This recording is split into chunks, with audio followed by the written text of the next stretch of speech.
Hello guys, आपका हमारे YouTube channel the success zone में स्वागत है। हमने अपने लास्ट वीडियो में रेस्पिरेशन के सारे पार्ट्स के बारे में डिस्कस किया था कि रेस्पिरेशन के मैंने आपको डायग्राम बना के पूरा समझाया था कि कहाँ पे कौन सी चीज लोकेटेड होती है। क्योंकि आपसे एग्जाम में क्वेश्चन कभी ये भी आ जाता है कि जैसे ट्रेकिया की आपसे लोकेशन पूछ लेगा या पूछ लेगा कि जो ध्वनि पेटिका होती है, साउंड बॉक्स होता है, वो कहाँ पे होता है। ये इस तरीके के क्वेश्चन आपको मिल जाते हैं। इसलिए हमने आपको कल डायग्राम के थ्रू आपको पूरा समझा दिया था कि कौन सी चीज आपको कहाँ पे लोकेटेड है। आप वो चीजों को समझ जाएं। क्या होता है ना, जब हम खुद से डायग्राम बना के चीजों की लेबलिंग करते हैं, खुद एक एक चीज पे लिखते हैं, तो लिखने से हमें चीजें जल्दी याद हो जाती हैं। वैसे मैं आपको पूरा डायग्राम खुद भी स्क्रीन पे ला सकती थी, दिखा सकती थी, लेकिन उससे क्या होता आपको ज्यादा समझ में नहीं आता। इसलिए मैंने डिटेल में आपको समझाने के लिए ड्रॉ किया था। लास्ट पॉइंट पे मैंने आपको कल वीडियो स्टॉप किया था एल्वेलाई को लेके, जो पुटकाएं था उसको लेके मैंने आपको स्टॉप किया था। और हमने क्या बोला था कि आपको पुटकाएं से ही हम डिस्कस करेंगे। देखिएगा, यहाँ पे हम लोग क्या पढ़ रहे थे, रेस्पिरेशन पढ़ रहे थे।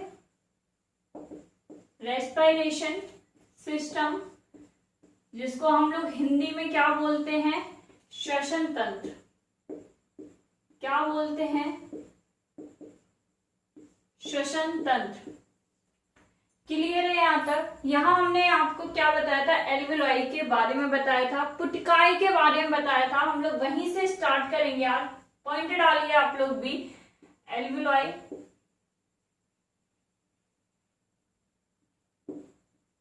क्या डालेंगे, एल्वेलाई। हिंदी में बात करें तो हम लोग इसको क्या बोलेंगे, पुटिका। ठीक है, ये कहाँ पे होती है ये मैंने आपको बताया था कि जो हमारे लंग्स होते हैं, हमारे फेफड़े होते हैं, ब्रोंकियोल्स के ठीक नीचे अंगूर की तरह, गुच्छे की तरह शेप्स में होते हैं, उसको हम लोग क्या बोलते हैं, एल्वेलाई, या क्या बोलते हैं, पुटिका बोलते हैं। एक मैं रफली डायग्राम एल्वेलाई का यहाँ पे ड्रॉ करूंगी, क्योंकि बेसिकली हम लोगों को आज उसी के बारे में स्टडी करना है, उसी के बारे में पढ़ना है। तो हम लोग क्या करेंगे, एक डायग्राम को ड्रॉ करेंगे, तो उससे आपको चीजें एकदम क्लियर हो जाएंगी। इस तरीके की एल्वेलाई होती है। ठीक है, एल्वेलाई में इस तरीके से एयर फिल होती है। जो भी एयर हम लेते हैं वो इस तरीके से फिल होती है। ये हमारी जो आपको दिख रही है वेसल्स टाइप की, नलिका टाइप की, वो क्या होती हैं, धमनी और सिरा। इसको हम क्या बोलते हैं, धमनी और सिरा। ठीक है, जो हमारी आर्टरीज होती हैं, वेन्स होती हैं, वो क्या होती हैं, ये वेसल्स होती हैं। इनमें क्या फ्लो कर रहा होता है, ब्लड फ्लो कर रहा होता है। क्या फ्लो कर रहा होता है, ब्लड फ्लो कर रहा होता है। इतना चीज क्लियर है। देखिए, अगर हम पुटिका की बात करें, अगर हम एल्वेलाई की बात करें, तो अगर आपसे पूछा जाए, एप्रोक्स रेंज पूछा जाए इसमें कि O2 की या ऑक्सीजन की, इस तरीके का आपसे रेंज पूछा जाए, पुटकाएं कितनी होती हैं, ये पूछा जाए कि पुटकाएं कितनी होती हैं, तो आप लोग क्या याद रखेंगे, 400 से 600। क्या याद रखेंगे, 400 से 600 माइक्रो। ठीक है, इतना आपको क्लियर हुआ। 400 से 600 होती हैं। ठीक है, अभी ये मैंने आपको मेजरमेंट, एक अप्रोक्स मेजरमेंट आपको दिया है। ठीक है, काउंटिंग मैंने एक अप्रोक्स में बताई है। इसकी चीज में भी अगर स्टडी करें तो इसमें इसकी जो वैल्यू है उसमें भी बहुत सारे वेरिएशन देखे गए हैं। तो वो कंफर्म नहीं है कि कितना है, लेकिन आपसे क्वेश्चन में वो किस रेंज के अकॉर्डिंग पूछेगा, 400 to 600। सपोज करिए जैसे आपको एग्जाम में क्वेश्चन आता है, ये वैसे तो पूछेगा नहीं पुटकाएं कितनी होती हैं, लेकिन अगर पूछ लेता है, कभी आपको एग्जाम में इस तरीके का क्वेश्चन मिल जाता है, तब आप क्या करेंगे, जो भी 600 के पास में होगा, या तो ऑप्शन में वो पूरा 400 to 600 डाल दे, राइट। अगर वो इतना नहीं डालता है तो जो भी हमारी वैल्यू 600 के पास में होगी, लाइक 580 हो गया, 590 हो गया, 610 हो गया, 620 हो गया। इस तरीके की जो भी वैल्यू होगी जो 600 के पास में होगी उसको हम क्या करेंगे, आंसर में टिक करेंगे, वो हमारा सबसे सही आंसर होगा।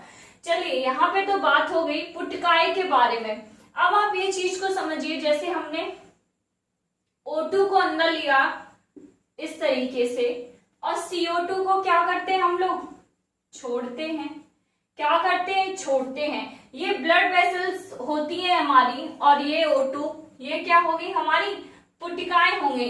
तो ये CO2 को कहाँ छोड़ेगी, एल्वुलाई में, पुटिकाएं में छोड़ेगी। तो ये CO2 को छोड़ना, O2 को लेना, ये किसका काम होता है, याद रखिएगा, हीमोग्लोबिन का। किसका काम होता है, हीमोग्लोबिन का। क्या काम होता है, O2 को लेना, CO2 को छोड़ना। कहाँ पे छोड़ना, CO2 को एल्वुलाई तक छोड़ना और O2 को कहाँ तक छोड़ना, ऑर्गन तक छोड़ना। कहाँ तक, ऑर्गन तक। या हम और बात करें ऊतक, जिसको हम बोलते हैं, टिश्यूज हो गए। या हम बात करें तो जैसे हम डाइजेशन को ले लें तो अमाशय, है ना, राइट, वहां तक वो क्या करता है, O2 को छोड़ता है। अब अगर इसकी एक कैपेसिटी पूछी जाए कि एक बार में हीमोग्लोबिन कितने O2 को ले सकता है, कितने CO2 को छोड़ सकता है, तो याद रखिए ये 4 को छोड़ सकता है। कितने को छोड़ सकता है, या तो 4 O2 ले जाएगा, 4 CO2। मतलब क्या हुआ इसका समझिए, एल्वुलाई से, पुटिकाई से इसने 4 O2 को लिया, 4 O2 को ले जाके कहा छोड़ा, हमारे ऊतकों के टिश्यूज के पास छोड़ा और टिश्यूज से किसको लिया, CO2 को लिया और वापस से CO2 को कहां पे छोड़ा, पुटिकाओं में छोड़ा, है ना। कहां पे छोड़ा, पुटिकाओं में छोड़ा। यहाँ पे आप लोग गौर करिए, रेस्पिरेशन सिस्टम और उसके साथ हम लोग क्या पढ़ते हैं, एक्सचेंज ऑफ गैसेस। क्या पढ़ते हैं, एक्सचेंज ऑफ गैसेस। हिंदी में अगर हम बात करें तो हिंदी वाले बच्चे क्या लिखेंगे, गैसों का विनिमय। क्या लिखेंगे, गैसों का परिवर्तन या विनिमय, है ना। ये कौन कराता है, इस चीज को क्या कहते हैं, डिफ्यूजन। क्या कहते हैं, डिफ्यूजन या विनिमय। क्या कहते हैं, डिफ्यूजन कहते हैं या क्या कहते हैं, विनिमय कहते हैं। ये जो डिफ्यूजन होता है वो किसके द्वारा होता है, विसरण के द्वारा होता है। किसके द्वारा होता है, याद रखिए, विसरण के द्वारा कराया जाता है। किसके द्वारा कराया जाता है डिफ्यूजन, विसरण के द्वारा। डिफ्यूजन का मतलब ही क्या होता है, विसरण। ये क्या कराता है, एक्सचेंज ऑफ गैसेस। क्या कराता है, एक्सचेंज ऑफ गैसेस। इतना क्लियर है। जो CO2 चेंज हो रहा, O2 चेंज हो रहा, O2 आ रहा, CO2 जा रहा, ये सब कौन करा रहा है, किसकी वजह से हो रहा है, डिफ्यूजन की वजह से। डिफ्यूजन को हिंदी में क्या बोलते हैं, विसरण बोलते हैं। क्लियर है यहां तक। पुटिकाएं जो हैं वो किससे मिली हुई हैं, वेसल्स से मिली हुई हैं। तो मेनली जो हम लोग ऑक्सीजन ले रहे हैं या हम लोग CO2 छोड़ रहे हैं वो किसके वजह से हो रहा है हमारा, याद रखिए, पुटिकाओं के वजह से हो रहा है। किसके वजह से हो रहा है, पुटिकाओं के वजह से हो रहा है। एक बार में ये CO2, O2 ये सब कौन ले जाता है, हमारे ऑर्गन्स के पास बात करें या हमारे ऊतक के टिश्यूज जो हो गए बॉडी के, उनके पास कौन लेके जाता है, तो याद रखिए हीमोग्लोबिन। क्लियर है यहां तक। ये कितने ले जा सकता है, 4 ले जा सकता है, 4 CO2 ले जा सकता है या 4 O2 लेके जा सकता है। एल्वुलाई क्या होती है, एक बार फिर से देखिए। एल्वुलाई, पुटिका हम जिसको बोलते हैं, पुटिका का फंक्शन क्या होता है, O2 को ले जाना, CO2 को छोड़ना। क्लियर है यहाँ तक। एक इंपॉर्टेंट पॉइंट है, बहुत ही इंपॉर्टेंट पॉइंट है, आप लोग नोट करके, इंपॉर्टेंट करके नोट कीजिएगा। जो भी श्वसन की, याद रखिए श्वसन की स्ट्रक्चरल यूनिट, लिखिएगा structural unit and functional unit किसकी? रेस्पायरेशन की। किसकी? रेस्पायरेशन की। ठीक है, कौन होती है? एल्वियोलाई। कौन होती है? एल्वियोलाई, या इसको क्या बोलते हैं? पुटिका। क्लियर है यहां तक? क्या बोलते हैं? पुटिका। अगर हिंदी की बात करें, हिंदी में इसको हम क्या लिखेंगे? देखिए, हिंदी में हम लोग अगर बात करें कि हम लोग इसको हिंदी में क्या बोलेंगे स्ट्रक्चरल और फंक्शनल को, तो यहाँ पे देखिए मैं हिंदी में भी लिख रही हूँ आप लोगों के लिए, नोट करिए, बहुत ही इंपॉर्टेंट पॉइंट है, काफी बार एग्जाम में आया हुआ है। जो भी क्रियात्मक एवं रचनात्मक है ना, या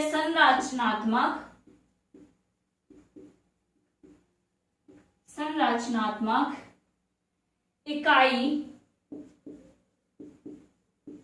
किसकी? श्वसन तंत्र की। श्वसन तंत्र की पुटिका होती है। कौन होती है? पुटिका होती है। इतना क्लियर है? बहुत ही इंपॉर्टेंट पॉइंट है। जो एल्वियोलाई है हमारी, पुटिका है, वो रेस्पिरेशन सिस्टम की, हमारे श्वसन तंत्र की संरचनात्मक यूनिट और उसके साथ में क्रियात्मक यूनिट कौन है? पुटिका है। ठीक है, पुटिका हमारे रेस्पिरेशन सिस्टम का बहुत ही महत्वपूर्ण हिस्सा है। क्या है? बहुत ही महत्वपूर्ण हिस्सा है। क्लियर है यहां तक? अब देखिए, रेस्पिरेशन की अगर हम बात करें, है ना, श्वसन की अगर हम बात करें, रेस्पिरेशन की हम लोग बात कर रहे हैं, तो वहां पे हम लोग समझेंगे सबसे पहले रेस्पिरेशन पढ़ना कैसे होता है। रेस्पिरेशन में हम लोग क्या क्या करते हैं? सांस लेना और सांस छोड़ना। क्लियर है? इतना तो करते ही हैं। रेस्पिरेशन हमें किस चीज के लिए हेल्प करता है? आपको मैंने बताया है, एनर्जी के लिए भी करता है। सांस तो लेता है लेकिन एनर्जी के लिए भी। देखिए, रेस्पिरेशन श्वसन तंत्र, इसको हम दो हिस्सों में डिवाइड करें अगर, तो पहला हिस्सा जो हमारा होगा इनहेलेशन। ठीक है, इनहेलेशन हमारा क्या हो गया? पहला हिस्सा हो गया। हिंदी में अगर हम इसको बात करें तो इसका मतलब होगा अंतःश्वसन। क्या होगा? अंतःश्वसन। ठीक है, और क्या होता है? एक्सहेलेशन। और क्या होता है? एक्सहेलेशन। इसकी अगर हम हिंदी में बात करें तो क्या होगा? निश्वसन। क्या होगा? निश्वसन। इनहेलेशन का मतलब होता है सांस को अंदर की ओर लेना, लंग्स की तरफ पहुंचाना। एक्सहेलेशन का मतलब होता है सांस को बाहर की तरफ छोड़ना, लंग्स से बाहर की तरफ सांस को लेके आना। तो ये तो पॉइंट हो गया इनहेलेशन और एक्सहेलेशन का, जो हम करते हैं जिसकी वजह से हम सांस अंदर बाहर कर रहे हैं। सेकंड पॉइंट पे हमें क्या पढ़ना है? सेलुलर रेस्पिरेशन, है ना, सेलुलर रेस्पिरेशन। इस चीज को मैं आपका कंप्लीट कराऊंगी। जब हम प्लांट्स में रेस्पिरेशन पढ़ेंगे तो हमारा वहां पे क्या हो जाएगा? ये कंप्लीट हो जाएगा। क्या हो जाएगा? कंप्लीट हो जाएगा। इसका काम क्या होता है? कोशिकाओं में क्या काम होता है? सेलुलर रेस्पिरेशन का क्या काम होता है? देखिए यहां पे, कोशिकाओं में श्वसन प्रक्रिया को करवाना, और क्या होता है? एटीपी को बनाना। ठीक है, तो जो एटीपी बन रहा है वो किसकी वजह से बन रहा है? सेलुलर रेस्पिरेशन की वजह से बन रहा है। मेनली रेस्पिरेशन सिस्टम है, श्वसन तंत्र है, उसमें इनहेलेशन हो रहा है, एक्सहेलेशन हो रहा है, मतलब सांस इजीली ले पा रहे हैं, ले रहे हैं, छोड़ रहे हैं, वो किसकी वजह से हो रहा है, इसी सब की वजह से हो रहा है ना। सेलुलर रेस्पिरेशन हो गया यहाँ पे, कोशिकाओं में श्वसन प्रक्रिया को करवाना, एटीपी को बनाना, ठीक है। अब यहाँ पे देखिए एक चीज, अगर हम बात करें श्वसन की, ठीक है, हम बात कर रहे हैं सांस लेने की, तो सांस हम लोग कहाँ पे, लंग्स की तरफ, लंग्स से ले रहे हैं ना। तो एक चीज यहाँ पे समझिए, अच्छे से समझिए, जैसे कि ये एक लंग्स है हमारा, क्लियर है यहाँ पे, ये क्या है हमारा, इस तरीके से एक लंग्स है ना। उसको आपने देखा होगा कुछ हड्डियां इस तरीके से क्या करती हैं, रिबाउंड करके रखती हैं, मतलब घेरे रहती हैं। इस तरीके से हड्डियां आपने लंग्स में देखी होंगी, लंग्स में छोटी छोटी हड्डियां होती हैं, वो क्या करती हैं, इस तरीके से उसको घेरे रहती हैं। इन हड्डियों को हम क्या बोलते हैं, रिब केज, क्या बोलते हैं, रिब केज बोलते हैं। एग्जाम में क्वेश्चन आया हुआ है कि जो लंग्स है उसको प्रोटेक्ट करने के लिए कौन सी हड्डियां उसमें वाइंडिंग रहती है, कौन सी हड्डियां से उसकी कवरिंग रहती है, तो उसको क्या बोलते हैं, रिब केज। यहाँ पे नंबर बहुत इंपॉर्टेंट है, इसका याद रखना, 14। ये टोटल कितनी होती है, 14 होती हैं, क्लियर है यहाँ तक। इनका काम क्या होता है, ये इस तरीके से लंग्स को क्या कर रही होती है, प्रोटेक्शन का काम कर रही होती है। प्रोटेक्शन का कैसे काम कर रही होती है, जैसे कि आपने सांस ली, ठीक है, तो आपने सांस ली तो आपने क्या किया, लंग्स में सांस भर दी, राइट। फिर जब आप सांस छोड़ रहे हो, है ना, सांस जब आप छोड़ रहे हो तो लंग्स में आप क्या कर रहे हो, जो हवा है उसको बाहर की तरफ निकाल रहे हो, क्लियर है यहाँ तक। तो जब आप बाहर की तरफ निकाल रहे हो, तो जैसे एग्जाम्पल में मानिए आप लोग, उदाहरण के तौर पे समझिए, जैसे एक गुब्बारा होता है ना, आप गुब्बारे में अगर हवा भर रहे हो तो वो क्या कर जाता है, एक्सपेंड कर जाता है, मतलब वो बढ़ जाता है ना, साइज बढ़ा लेता है वो अपना। और जब भी वो आप हवा गुब्बारे से निकाल देते हो तो वो क्या कर जाता है, रिलैक्स कर जाता है, मतलब सिकुड़ जाता है ना।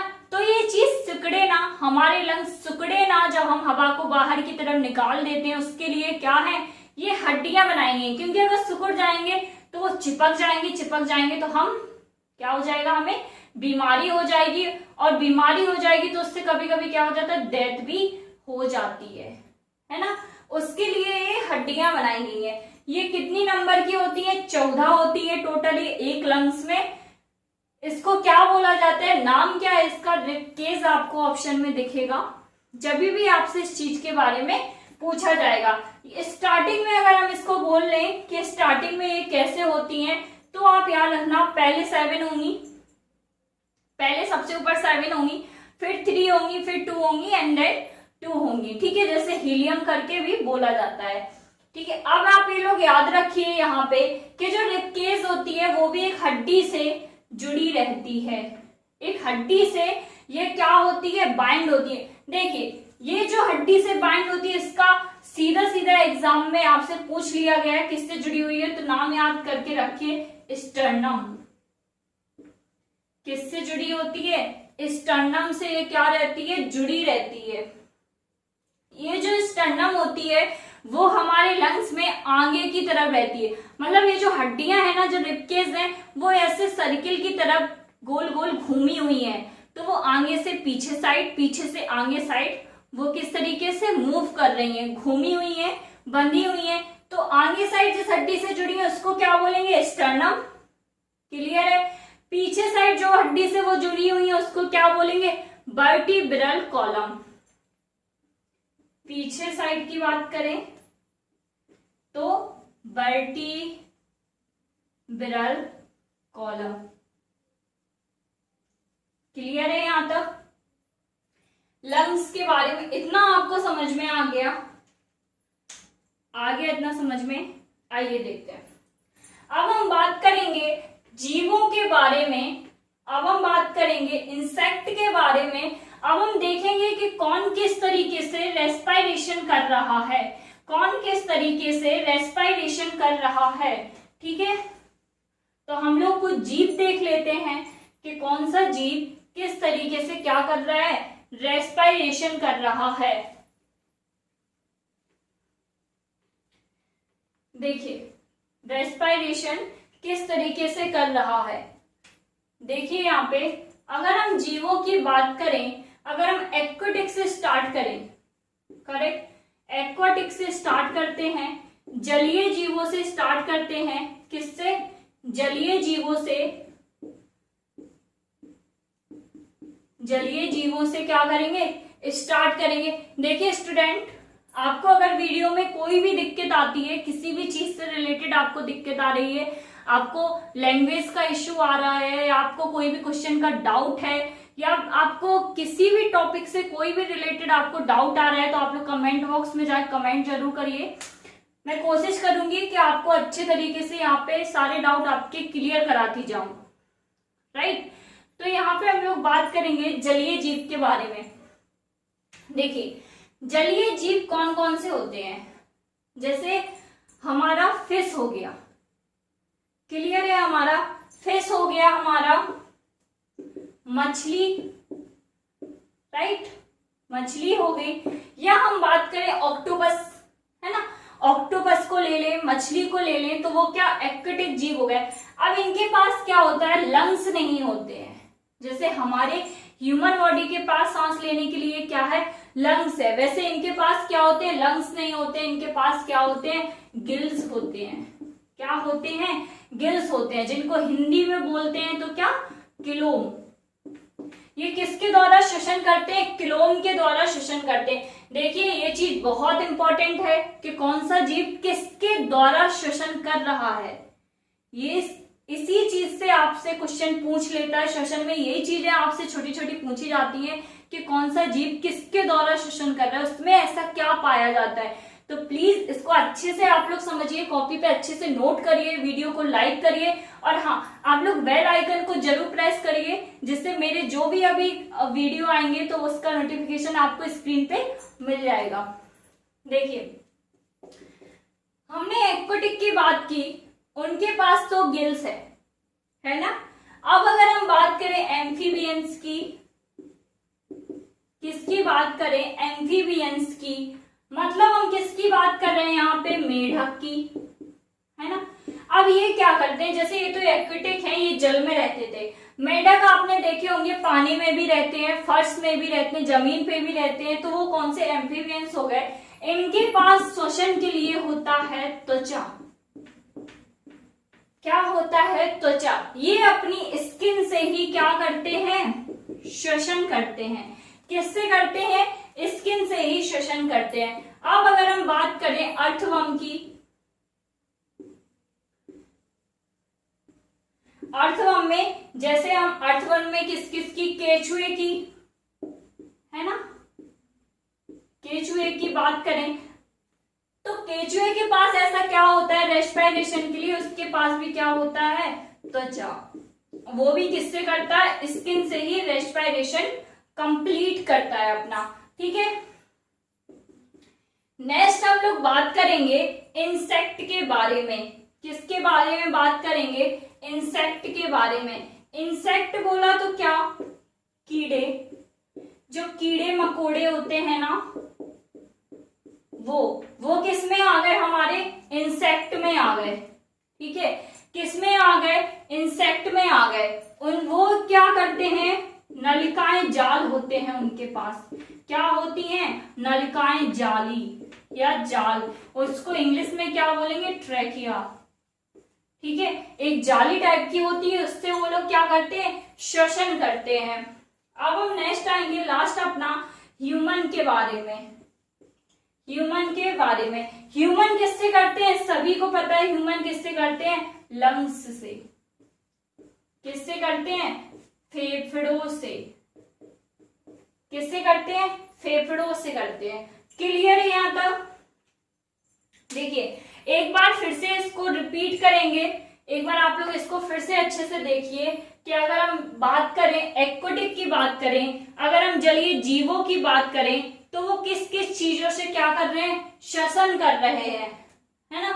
तो जलीय जीव की अगर हम बात करें, फिश की अगर हम बात करें, तो वो किस चीज से कर रही हैं, गिल्स से, क्लोम से कर रही हैं।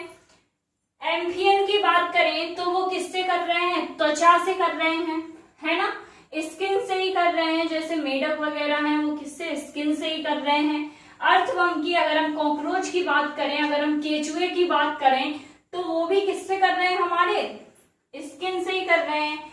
इंसेक्ट किससे करता है, जलीय नलिकाएं होती हैं उसके पास, जालीनुमा संरचना रहती है उसकी जलीय नलिकाएं, उससे वो क्या करते हैं, रेस्पायरेशन करते हैं। अब यहां पे समझिए, रेस्पायरेशन भी ना दो तरीके का होता है। कितने तरीके का होता है, दो तरीके का होता है। देखिए, एक सबसे पहले हमारा होगा एनाएरोबिक रेस्पायरेशन। हिंदी मीडियम वाले बच्चे, हिंदी में अगर हम इसको बात करें, अनॉक्सी, क्या बोलेंगे, अनॉक्सी श्वसन, ठीक है। अगर अब हम दूसरा बात करें तो aerobic respiration, aerobic respiration, Hindi में इसको क्या बोलेंगे, ऑक्सी श्वसन, ठीक है, क्या बोलेंगे, ऑक्सी श्वसन। एनाएरोबिक रेस्पायरेशन और एरोबिक रेस्पायरेशन, ये किसके, श्वसन के दो पार्ट्स है। कोई कोई जीव होता है वो एरोबिक रेस्पायरेशन करता है, कोई होता है वो एनाएरोबिक रेस्पायरेशन करता है। यहां पे समझिए, एनाएरोबिक रेस्पायरेशन जब भी होगा वो अब्सेंस ऑफ O2, मतलब ऑक्सीजन की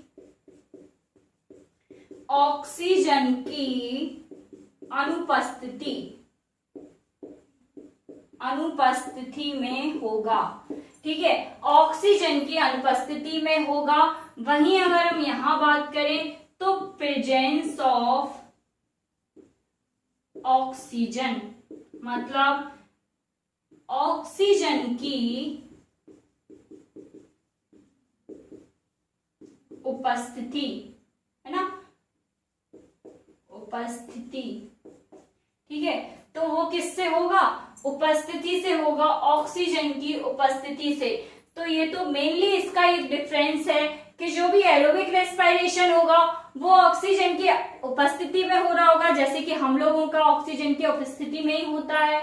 और अगर हम बात करें एनाएरोबिक रेस्पायरेशन की, तो वो किससे होगा, ऑक्सीजन की अनुपस्थिति से होगा। किससे होगा, अनुपस्थिति से होगा। देखिए यहाँ पे जो भी एरोबिक रेस्पायरेशन होगा, है ना, जो एरोबिक रेस्पायरेशन होगा उसमें पूर्ण ऑक्सीकरण होगा, पूर्ण ऑक्सीकरण होगा, मतलब कंप्लीट ऑक्सीडेशन होगा, कंप्लीट ऑक्सीडेशन होगा,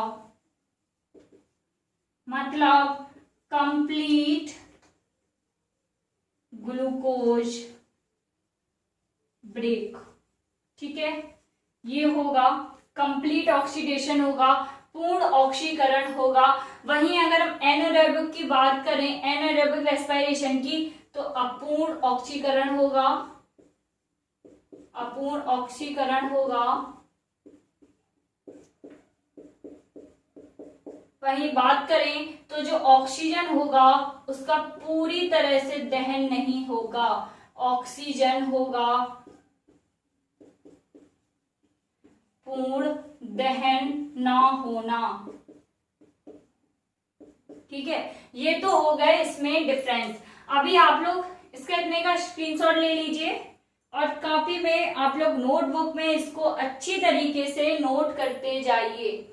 क्लियर है यहाँ तक? अब देखिए और पॉइंट देखिए इसके बारे में, एनाएरोबिक और एरोबिक रेस्पायरेशन, ऑक्सी में एवं अनऑक्सीकरण श्वसन में, ठीक है। देखिए ये क्या करेगा, सिंपल फॉर्म में ब्रेक कर देगा, सिंपलर फॉर्म बना देगा, है ना।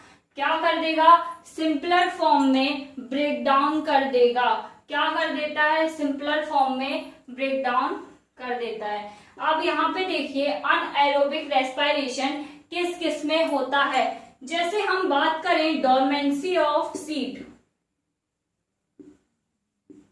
डोरमेंसी ऑफ सीड मतलब कि जब भी वो इन एक्टिव फेज में सीड है उनमें भी रेस्पिरेशन चल रहा होगा, वो किस तरीके का होगा, एनएरोबिक रेस्पिरेशन। जब वो मैच्योर फॉर्म में आ जाएंगी तब उनकी चॉइस होगी कि वो एरोबिक रेस्पिरेशन करती हैं या एनएरोबिक रेस्पिरेशन करती हैं।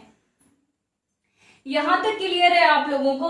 अब समझिए muscles of animal, muscles of animal, heading डालिए मसल्स ऑफ एनिमल, उसमें भी किस तरीके का होगा, एनएरोबिक रेस्पिरेशन होगा।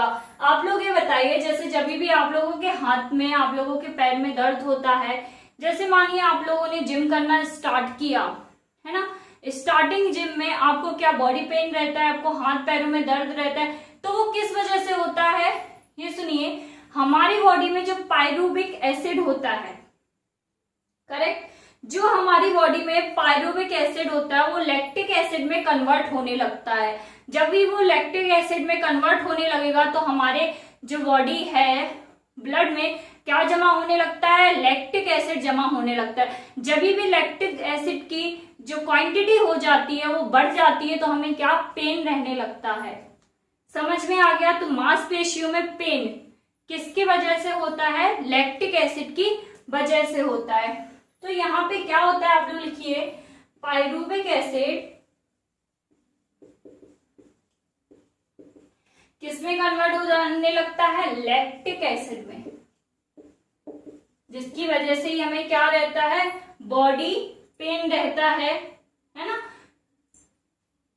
तो किसमें पेन रहता है, मांसपेशियों में पेन रहता है। अब अगर हम और एक पॉइंट देखें कि एनएरोबिक जो रेस्पिरेशन है वो और किसमें हो रहा है, तो अब हम बात करें फर्मेंटेशन की। किसकी बात करें, फर्मेंटेशन की, करेक्ट। हिंदी में इसको क्या बोलेंगे, किण्वन, है ना, क्या बोलेंगे हम इसको, किण्वन की प्रक्रिया, है ना, क्या बोलेंगे, किण्वन की प्रक्रिया, फर्मेंटेशन, है ना। वो किस किस के, जैसे अगर हम बात करें ईस्ट की या हम बात करें बैक्टीरिया की, है ना, किसकी बात करें, अगर हम बात करें ईस्ट की या बैक्टीरिया की, ईस्ट को हिंदी में हम लोग क्या बोलेंगे, ईस्ट ही बोलेंगे, ठीक है। और बैक्टीरिया को हम लोग क्या बोलेंगे, जीवाणु, क्या बोलेंगे, जीवाणु। अब ये फर्मेंटेशन क्या होता है, ये क्या करता है, कोई भी मॉलिक्यूल्स होते हैं, कॉम्प्लेक्स फॉर्म के मॉलिक्यूल्स, उनको क्या करता है, सिंपलर फॉर्म में ब्रेक डाउन कर देता है, ठीक है। एक तो ये होता है, जैसे फर्मेंटेशन की हम लोग बात करें, बिब्रेज को ले लें, है ना, जितने भी हमारे बिब्रेज हैं, अच्छी क्वालिटी के बिब्रेज हैं, जैसे बियर हो गया, है ना, उस तरीके के बिब्रेज हैं, जैसे कुछ फ्रूट जूस हो गए हमारे, तो वो क्या करते हैं, फर्मेंटेशन के द्वारा ही वो किए जाते हैं। जैसे एक अभी आ रहा है योगर्ट करके, है ना, योगर्ट करके आ रहा है, उसमें भी क्या रहता है, दही ही रहता है, लेकिन उसके एंजाइम कुछ फैक्ट्री में इसको इस तरीके से बनाया जा रहा है कि उसके एंजाइम में किस चीज में हेल्प करते हैं, पाचन में मदद करते हैं, है ना। तो वो भी क्या हो गया, फर्मेंटेशन ही उसका हो रहा है ना। यहाँ पे इतनी चीज क्लियर हो गई। जैसे हम अपने घरों में देखते हैं कि घर में कभी भी इडली डोसा ये सब कुछ बनता है तो उसमें हमें खमीर उठाने के लिए जरूरत पड़ती है, खमीर डालना पड़ता है ना। वो भी किसके थ्रू होता है, फर्मेंटेशन, उसको ही हम लोग क्या, फर्मेंटेशन बोलते हैं। तो उसमें भी किस तरीके का रेस्पिरेशन होता है हमारा, एनएरोबिक रेस्पिरेशन होता है। किस तरीके का रेस्पिरेशन होता है हमारा, एनएरोबिक रेस्पिरेशन होता है। अब यहाँ पे हम लोग ये देख लेंगे साइड में कि जो रेस्पिरेशन है उससे बीमारियां कौन कौन सी होती हैं। अब हम लोग क्या देखेंगे, रेस्पिरेशन से बीमारियां कौन कौन सी होती हैं। बात करेंगे अस्थमा के बारे में। अस्थमा आपने सुना होगा, अस्थमा के बारे में, जिसको हम लोग क्या बोलते हैं, मतलब जो अस्थमा होता है ना, अस्थमा हो गया, जिसको ही हम लोग क्या बोलते हैं, दमा बोलते हैं, है ना। फर्स्ट बीमारी के बारे में अगर हम बात करें तो क्या हो गया, अस्थमा, है ना। दमा भी जिसको बोलते हैं, वो क्या करता है, जैसे जब भी अस्थमा या दमा किसी को हो जाता है तो वो हमारे ब्रेंकियोल्स को क्या करता है, खराब करने लगता है। जो श्वसनी होती है ना उसको खराब करने लगता है। अस्थमा से क्या प्रॉब्लम होती है, ब्रेंकियोल्स को खराब करता है। सेकंड नंबर में अगर आपने बीमारी एक सुनी होगी, एम्फाइसीमा, ये भी एक बीमारी है जो किससे होती है, ज्यादा स्मोक करने से होती है। क्या करने से होती है, स्मोकिंग करने से होती है। सिगरेट से जो बीमारी होती है वो क्या होती है, एम्फाइसीमा। ये बहुत ही इंपॉर्टेंट और चीज को खराब करती है हमारे रेस्पिरेटरी को। वो क्या, मैंने पुटिकाओं को खराब करती है। ये किसको करती है, पुटिकाओं को खराब करती है ना, पुटिकाओं को नुकसान पहुंचाती है, जिससे क्या होता है, हमारे लंग्स खराब होने लगते हैं। तो वो बीमारी कौन सी है, एम्फाइसीमिया है। आपसे सीधा रेस्पिरेशन की बीमारियां पूछ लेगा, एम्फाइसीमा क्या है, रेस्पिरेशन के डिसऑर्डर है। यहां तक क्लियर हो गया आपको। जिसको एम्फाइसीमा को अगर हम हिंदी में बात करें तो बात स्फीति बोलते हैं। क्या बोलते हैं, बात स्फीति एम्फाइसीमा को ही बोलते हैं। जल्दी से हम दो चीजें और देखेंगे यहाँ पे। आज की वीडियो थोड़ी सी लेंथी हो रही है क्योंकि मैंने आपसे बोला था हम रेस्पिरेशन को आज ही कंप्लीट करा देंगे, आपका ज्यादा बड़ा नहीं है तो हम लोग आज ही कंप्लीट करेंगे। नेक्स्ट इसमें हम लोग क्या पढ़ेंगे, लंग्स की कैपेसिटी के बारे में देखेंगे। क्या देखेंगे, लंग्स की टोटल लंग कैपेसिटी, है ना, जो आपसे एग्जाम में सीधा पूछ लेते हैं। याद रखिएगा 6000 मिलीलीटर, कितना है, 6000 मिलीलीटर टोटल लंग की कैपेसिटी है। सेकंड नंबर पे हम लोग बात करेंगे रेजिडियोल कैपेसिटी। ये रेजिडियोल कैपेसिटी क्या होती है, बची हुई, है ना। जितनी भी, अब जैसे मानिए टोटल लंग की कैपेसिटी का क्या मतलब है, जैसे हमारे जो एनवायरनमेंट है ना उसमें हमें बहुत सारी ऑक्सीजन मिल रही है, लेकिन जरूरी नहीं है ना कि हम सारी ऑक्सीजन एक ही बार में भर लें अपने फेफड़ों में, उसके बाद धीरे धीरे करके निकाल देना। ऐसा तो नहीं होता है ना, हम एक बार में सांस लेते हैं, कुछ टाइम बाद हमें दोबारा सांस छोड़नी ही पड़ती है और हमें फिर से लेनी ही पड़ती है। क्यों, क्योंकि हमारी कैपेसिटी ही 6000 है तो मुझसे ज्यादा नहीं ले सकते। वैसे ही अगर लंग्स से एक बार में एक्सहेल करेंगे, जब हम बाहर की तरफ सांस निकालेंगे और पूरी ही जो मतलब ऑक्सीजन है, जो मतलब CO2 है वो निकल जाएगी तो हमारे लंग्स में कुछ नहीं बचेगा और वो कोलैप्स कर जाएंगे, चिपक जाएंगे, तो उससे क्या डेथ हो जाएगी। तो उसके लिए क्या होता है, रेजिडुअल कैपेसिटी होती है, मतलब हमारे लंग्स में पूरी जो एयर होती है वो बाहर नहीं जाती है, तो वो कितनी बची रहती है, 1200 ml। ये 1200 ml हमारे लंग्स में हमेशा ही मौजूद रहती है, हमेशा ही बची रहती है। ठीक है, तो आप लोग इतना याद रखना, टोटल लंग की कैपेसिटी और रेजिडुअल कैपेसिटी, ये बहुत ही इंपॉर्टेंट है।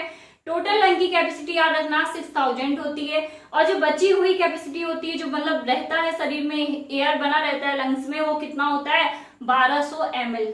ओके, रेस्पिरेशन हमारा खत्म हो गया है। नेक्स्ट वीडियो में आपके लिए क्वेश्चन लेके आएंगे रेस्पिरेटरी से रिलेटेड।